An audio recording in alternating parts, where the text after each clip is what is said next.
GFT Union Representative Robert Koss represents espia and suggests espia is caught in the crossfire of a power dispute between Homeland Security Advisor Samantha Brennan and Civil Defense Administrator Charles Esteves.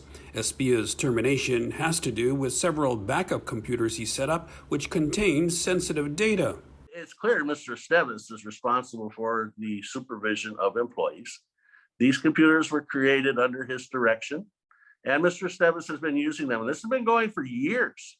This is not new. Ms. Brennan stumbled onto these backup computers. In her mind, they were not authorized, and it was a security breach, I suppose. And she terminated Mr. Espia for creating these computers. It's difficult to move forward because now the dispute has arisen. Mr. Esteves has contacted the commission and said, this is all wrong. Put the guy back. And I'm not authorizing this adverse action. In fact, I'm rescinding it. Brennan refuses to acknowledge Mr. Esteves as an agency head and seems to be grabbing for the power.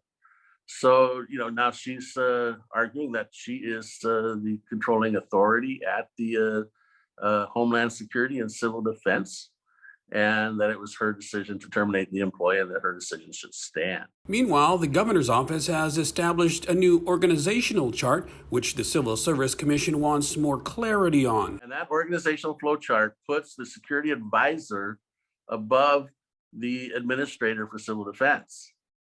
But there's also an effective date on there, and it's very recent. And it's after the fact of the termination of Mr. Espia. End of the day, I am very confident Mr. Espia will get his position back. At this time, the people of Guam are accruing the financial liabilities associated with that.